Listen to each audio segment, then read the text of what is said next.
Hello friends, कैसे हैं आप सब। तो आज हम पढ़ेंगे बीपीएससी पीवाईक्यू क्वेश्चन जो घटना चक्र पर आता है। तो उसमें हम लोग आज पॉलिटी का क्वेश्चन डिस्कस करेंगे। तो देखिएगा, आज का क्वेश्चन है पहला कि जो संविधान है हमारा 26 जनवरी के दिन लागू करने का निर्णय क्यों लिया गया था। तो 26 जनवरी के दिन को लागू करने का निर्णय इसलिए लिया गया कि क्योंकि कांग्रेस ने इस तिथि को 1930 ईस्वी में 26 जनवरी 1930 ईस्वी को स्वतंत्रता दिवस के रूप में मनाया था लाहौर अधिवेशन में। इसका एक्सप्लेनेशन देखिएगा कि भारतीय राष्ट्रीय जो कांग्रेस है, तो ये इसका स्थापना कब हुआ था भारतीय राष्ट्रीय कांग्रेस का। तो 1885 ईस्वी में हुआ था। 28 दिसंबर 1885 ईस्वी को भारतीय राष्ट्रीय कांग्रेस का स्थापना हुआ था। और इसकी स्थापना किसने किया था, तो ह्यूम हुम ने किया था, ह्यूम। और जो इसके अध्यक्ष थे कौन थे, तो WC बनर्जी थे। जो भारतीय राष्ट्रीय कांग्रेस के अध्यक्ष कौन थे पहले अधिवेशन के, तो WC बनर्जी हो जाएंगे। आगे देखिएगा, इसमें क्या दिया है कि जो लाहौर अधिवेशन था दिसंबर 1929 में इस पूर्ण स्वराज की उसमें घोषणा की गई थी। और 26 जनवरी 1930 को स्वतंत्रता दिवस के रूप में मनाए जाने का संकल्प लिया गया। और आज़ादी के पूर्व तक 26 जनवरी को स्वतंत्रता दिवस के रूप में मनाया जाता रहा, परंतु 15 अगस्त 1947 को अपना देश स्वतंत्र हुआ भारत। तब से प्रत्येक वर्ष 15 अगस्त को स्वतंत्रता दिवस मनाया जाता है, जिसे स्वाधीनता दिवस भी कहते हैं। और जबकि स्वतंत्रता प्राप्ति के पश्चात 26 जनवरी की तिथि को यादगार बनाने के लिए भारतीय संविधान को पूर्णतः 26 जनवरी 1950 को लागू किया गया। तब से प्रत्येक वर्ष 26 जनवरी को गणतंत्र दिवस के रूप में मनाया जाने लगा। अगला क्वेश्चन देखिएगा क्या दिया है कि भारतीय संविधान में शामिल है तो कितने अनुच्छेद, भाग और अनुसूचियाँ। तो 395 अनुच्छेद, 22 भाग और 12 अनुसूचियाँ शामिल है। तो इसका आंसर ऑप्शन ए हो जाएगा।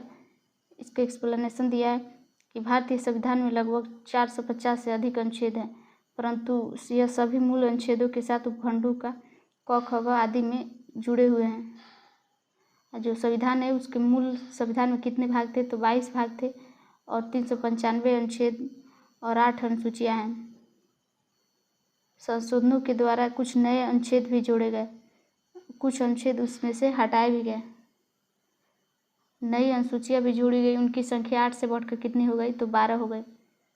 तो मूल संविधान में कितनी अनुसूचियाँ थी, तो 8 थी, और जब इस टाइम प्रेजेंट टाइम में 12 अनुसूचियाँ हो गई।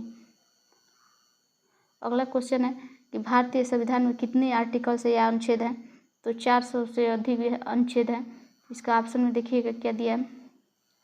ऑप्शन सी में दिया है 400 से अधिक अनुच्छेद। इसका आंसर ऑप्शन सी हो जाएगा। अगला क्वेश्चन है, ये क्वेश्चन में दिया है कि भारतीय संविधान में कितनी शामिल है धाराएं। तो इसमें ऑप्शन में कोई नहीं दिया है, इसलिए इसमें स्टार लगा। अगला क्वेश्चन है कि इसको मैच करना है कि संघीय सूची, राज्य सूची और समवर्ती। तो कितनी सूचियाँ हैं, 3 सूची हैं। तो इसमें कितने शब्द जोड़े गए हैं या हैं, तो संघीय सूची में 97 विषय हैं और राज्य सूची में 66 विषय हैं, समवर्ती में 47 है। तो इसका आंसर कौन सा होगा, ए, सी, बी। किस ऑप्शन में दिया है देखिएगा, ऑप्शन बी में दिया है। ऑप्शन बी इसका आंसर हो जाएगा, ए, सी, बी। संघ सूची में जो 97 विषय है और राज्य सूची में 66 विषय और समवर्ती में 47। तो ये पहले का इसमें क्वेश्चन पूछा था। और वर्तमान में कितना है, इस समय संघीय सूची में 98 है और राज्य में 59 है और समवर्ती में 52 सूची हो गया है। अगला क्वेश्चन देखिएगा कि निम्न शब्दों पर विचार करें। तो इसके ऑप्शन से मैच कराना है। अगला क्वेश्चन है कि निम्न शब्दों पर विचार करें।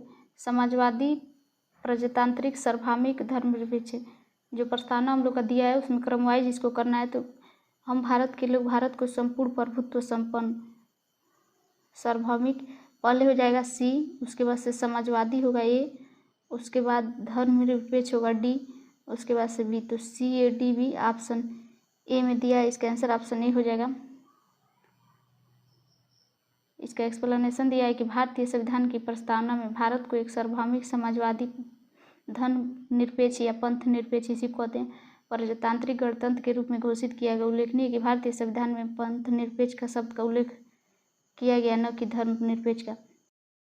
कि भारत का संविधान किसके द्वारा ग्रहण किया गया था, तो संविधान सभा के द्वारा ग्रहण किया गया था। इसका आंसर ऑप्शन सी हो जाएगा। इसका एक्सप्लेनेशन दिया है कि भारत का जो संविधान है वो संविधान सभा द्वारा ग्रहण किया गया। संविधान सभा की प्रथम बैठक कब हुई थी? संसद भवन के केंद्रीय कक्ष में 9 सितंबर 1946 को हुई थी। डॉक्टर सच्चिदानंद सिन्हा सभा का अस्थायी अध्यक्ष नियुक्त किया गया। 11 दिसंबर 1946 की बैठक में डॉक्टर राजेंद्र प्रसाद को अस्थायी अध्यक्ष निर्वाचित किया गया था। तो 9 दिसंबर 1946 को डॉक्टर सच्चिदानंद सिन्हा को नियुक्त किया गया था अस्थायी अध्यक्ष के रूप में, और अस्थायी अध्यक्ष के रूप में डॉक्टर राजेंद्र प्रसाद को 11 दिसंबर 1946 को और 26 नवंबर 1949 को संविधान सभा को अंगीकृत किया गया था। भारतीय संविधान को अंतिम रूप कब दिया गया था और अंगीकार? तो 26 नवंबर 1946 को। ये क्वेश्चन टीआरई में कई बार पूछ चुका है, देख लीजिएगा इसको। अगला क्वेश्चन है कि स्वतंत्रता, समानता और भ्रातृत्व की प्रेरणा कहाँ से आई? तो फ्रेंच क्रांति से आई थी, यानी फ्रांस की क्रांति से। इसका आंसर ऑप्शन बी हो जाएगा। इसका एक्सप्लेनेशन दिया है कि फ्रांस की क्रांति कब हुई थी? 1789 ईस्वी में हुई थी। इसमें निरंकुश और अराजक राजतंत्र के विरुद्ध प्रतिक्रिया। इस क्रांति का सूत्र वाक्य है स्वतंत्रता, समानता और बंधुत्व। अगला क्वेश्चन है, भारतीय संविधान की प्रस्तावना में निम्नलिखित में से किस एक को पहले मुख्य रूप से सम्मिलित नहीं किया गया था? तो समाजवाद को सम्मिलित नहीं किया गया था और धर्मनिरपेक्षता और अखंडता को। इसका आंसर ऑप्शन डी हो जाएगा।